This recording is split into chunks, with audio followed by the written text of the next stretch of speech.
Let the whole of justice. Happy Saturday morning, kids. Here's one from 1978. The Challenge of the Super Friends. This is the first actual Super Friends cartoon to feature like classic DC villains. It took a while for the Super Friends to evolve into this. So Challenge of the Super Friends is more like, it's more like Justice League, really, is what it is. Because you have the same lineup of heroes. You have Superman, Batman, Wonder Woman. You get the Flash. This one has Green Lantern. Well, of course, it's got Robin in there. Holy aviaries, Batman! What? Holy mudholes, Batman! Holy multiple emergencies! You also get Hawkman. You also get the Apache Chief, as well as Samurai, Black Vulcan, who is basically Black Lightning, and of course Aquaman. Yeah, this is the blonde, orange shirt wearing kind of weenie kind of Aquaman. Anyway, those are your members of your Justice League. Then you get, of course, the Legion of Doom, headed by none other than Lex Luthor. And the lineup includes Lex Luthor, Brainiac, Sinestro. You get Gorilla Grodd in here. Always like that guy. Talking gorilla, can't go wrong, right? Then you get Bizarro, Solomon Grundy, Cheetah, Scarecrow, the Toyman. You get Captain Cold, because for some reason they couldn't use Mr. Freeze, because there was some other Batman thing going on that had the rights to it at the time, so they had to go with Captain Cold. More of a Flash villain than a Batman villain. Speaking of Batman villains, you get the Riddler, and you get an Aquaman villain. You get the Black Manta, in case they need, any aquatic-based evil plans have to be enacted. They got this guy. And then you get a weird one, Giganta, I guess a Wonder Woman villain. He's a lady that can like grow super tall, like 50 feet tall or whatever. So there's 4 episodes on this tape. It tells you what they are on the back there. The Trial of the Super Friends, the Monolith of Evil, the Giants of Doom, and the Secret Origins of the Super Friends. Now these are all quality episodes, in my opinion. First one is the Trial of the Super Friends, where the Legion of Doom, who has this like super cool like mobile for some reason, they could go anywhere on the planet, and they're like, nah, let's go in this shitty swamp. Nobody will find us here. Nobody's looking here. This is 1978, man. There's no Google Maps watching us. They could go anywhere.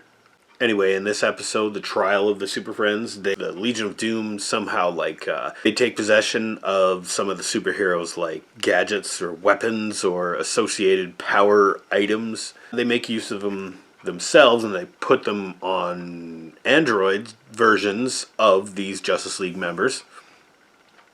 Batman and Robin, Wonder Woman, Green Lantern. So they abduct them, and they make them fight these robot doubles with their own weapons, and they put them on trial, which is really dumb, and they have it's presented like a frickin' Perry Mason case, or I don't know, Judge Judy. It's pretty dumb, and like Luthor's the judge, and like Sinestro's like a lawyer or some shit, and it's weird, and they're like... Yeah, if you're gonna kill him, just kill him already. Like, when are you gonna put him through the stupid trial, and then you gotta execute him with robot doubles of themselves, but you have to like humiliate them first. I guess I don't know. Who knows what lurks in the evil minds of the Legions of Doom? Yeah, second episode is called Monolith of Evil, and somewhere near the Earth's core, I think, they find this monolith, and it's like this big rock, and apparently all the bad guys believe that this is like the source of all evil in the world, or it like enhances your evil power. If we get this monolith, we'll have the ultimate evil power. Okay, sounds pretty evil. Yeah, so they gotta like dig to the core of the earth to get it. Solomon Grundy is the kind of lead villain in this one, or at least at the beginning of it. He's the one that like finds and knows where the Monolith of Evil is, because he's like an undead zombie guy or whatever. But did you know, or at least in this episode, Solomon Grundy's like Cajun. He has like a Cajun accent. He's, You know, he's undead and he still speaks like a zombie. He's like, must destroy Superman. But he's got like that Cajun accent on it, right? And he's like, Monolith of Evil be right in the middle of the earth. But yeah, it's distinctly like Cajun. They try to find the Monolith of Evil, and the Justice League has to send some members to go and stop them.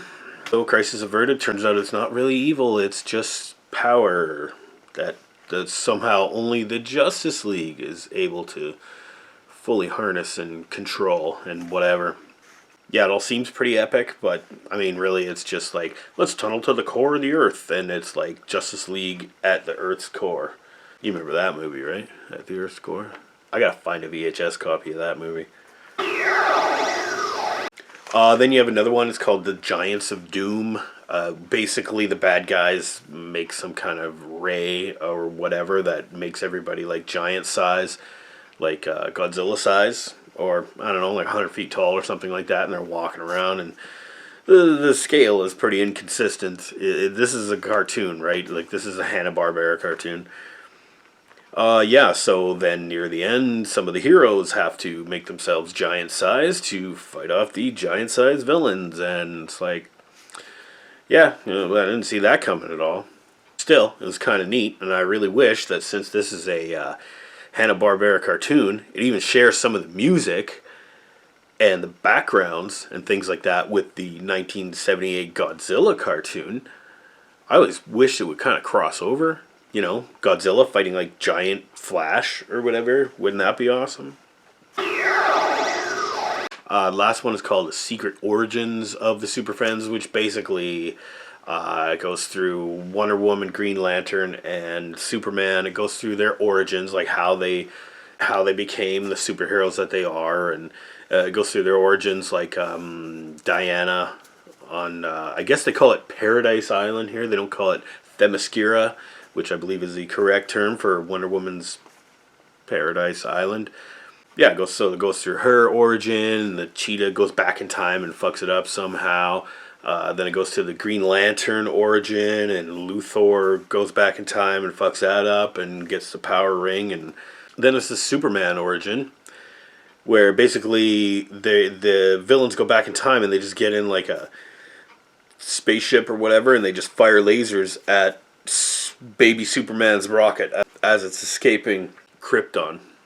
You know, I actually got a better plan for them. Why don't they just go back to Krypton before it blew up, and instead of trying to shoot the baby as he's escaping the planet, just kill his dad or his mom, or like, you know, punch his mom in the stomach when she's pregnant or something like that. And, you know, if you're really that evil, you know, you'd probably be smarter about it. So we get 4 cool episodes. I thought it was kind of neat, and I mean, the animation style is pretty 1978, and it's but I liked it. You know, it's bright, colorful, and it's fun, and it doesn't waste a lot of time with exposition. But you know, when there is exposition, it's going by so fast, and it's like the pseudoscience, like, oh, we're gonna reverse the polarity of this neutron, and then we're gonna create liquid light, and then this like lava, and it flows like liquid light. This science don't make a lot of sense. We're talking about the Super Friends, dude. Come on, what do you want? Challenge of the Super Friends is, to me, the definitive classic DC cartoon. It's got your Justice League. It's got your Legion of Doom. I mean, I'll be honest, I enjoyed these episodes way more than any of those other older ones, which were just called Super Friends or the all-new Super Friends Hour or whatever it was. Those ones, yeah, they're pretty similar, but this one actually featured those, like, iconic villains from the comic books, and this kind of, like, paved the way for the Justice League animated series that came out in the early 2000s or late 90s. I'll look that one up. Which I love, and I like that series because it reminds me of this series. The frickin' Super Friends, dude. This has huge nostalgia for me. I used to watch this show, you know, back in the day when I was a kid. I guess this was perfectly targeted for my age group in 1978. Meanwhile, at the Hall of Justice. So what would I rate the Challenge of the Super Friends? I'm going to give it an A minus. It's definitely an A because it has such, replay nostalgia value to me. This is like the iconic version of DC characters to me. It's Hanna-Barbera, 1978. Shares a lot of similarities with the Godzilla cartoon, which I absolutely love. Anyway, Challenge of the Super Friends is, at least for me, not a challenge to watch. So until next time, have a good one out there, everybody. Holy mud holes, Batman!